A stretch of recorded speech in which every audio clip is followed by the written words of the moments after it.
For most of us, the web flows in a single direction, a river of information and content we use for study, work, and entertainment.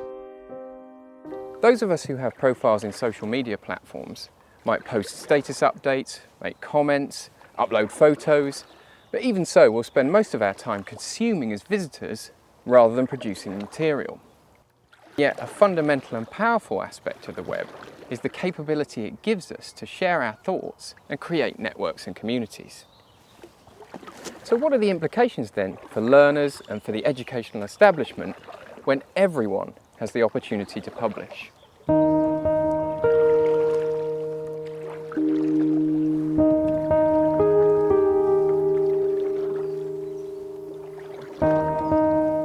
In higher education, we build on the foundation of school in the hope that when students leave their studies, they'll have the makings of a legitimate voice in their chosen field, the ability to express opinions and become an authentic practitioner. The web can play an important role here as a place where we can reside as professionals and encourage students to develop and experiment with their subject-related personas. It's a long way from the safety of the classroom to the open territory of the web. Learning, whether it's in physical or digital spaces, is a risky business and can make us feel vulnerable. We can't simply throw our practice out online and expect everyone to start sharing, creating, and collaborating.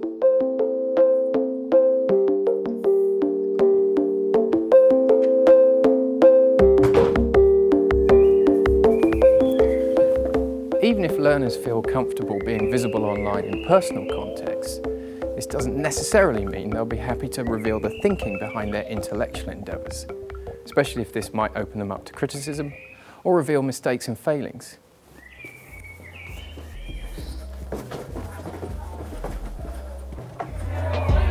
Really?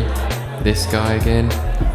What we have when we publish in a traditional sense is a finite audience and one which is usually at a safe distance.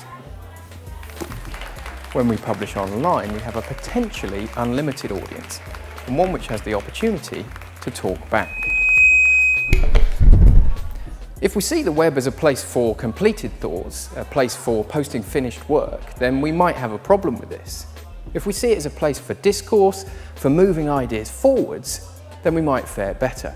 But this cuts against the standard notion of handing in the polished essay or report for assessment. Now, in theory, this way of thinking is already central to higher education, but in practice, it can feel counterculture. So, for example, setting the task of editing or creating a Wikipedia page instead of writing an essay is likely to be more than just a move from paper to the digital. Or asking a cohort to post in blogs and comment as a collaborative activity instead of writing reports is probably going to involve a pedagogical shift and not just a move to the web.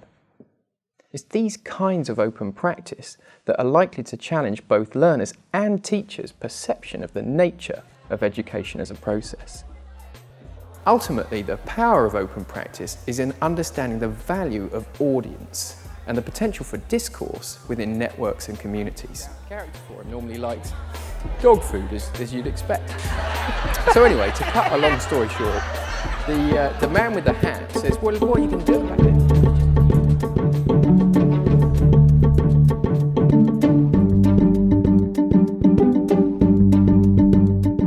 I believe that making the process of learning more visible and collaborative online challenges students to become relevant members of their discipline or academic community. But I'm not suggesting that all types of learning will find value in this approach.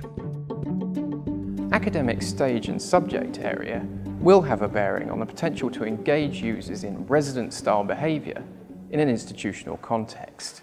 Making early stage work visible where there's a recognised correct answer is unlikely to increase understanding and could do more harm than good.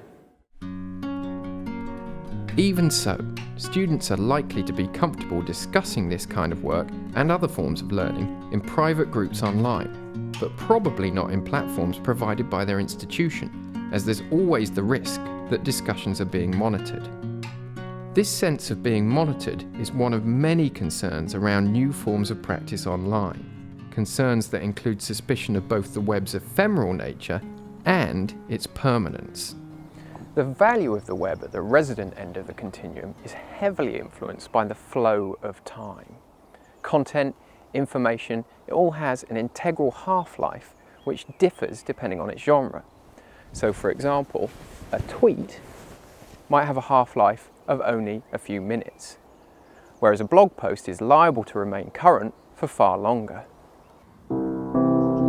Of course, mechanisms such as linking, liking, retweeting and commenting can reset the half-life of these modes of communication, but there's still a sense that they're being drawn away from us over time. It's this inexorable flow of the web which is often used to critique it as a place for scholarly information. Wikipedia, for example, is treated with suspicion because it can be changed without warning. Despite its revision histories, it's part of the temporal flow of the web and not fixed into permanent editions in the same way as traditional publishing. This simply doesn't fit neatly with the manner in which knowledge is produced and exchanged by universities and other educational institutions. And yet, concurrently with our suspicions about the ephemeral, we're also concerned about the permanence of the web. We know that it's possible to seek out information that has long since sailed out of view. That blog post I wrote in 2005, that tweet from 2007, if I have a mind to, I can reach down the river and bring it back again whenever I want. But what if I change my mind about an issue that I blogged about? Or if a tweet that I sent in a personal capacity is later deemed to be inappropriate in a professional context?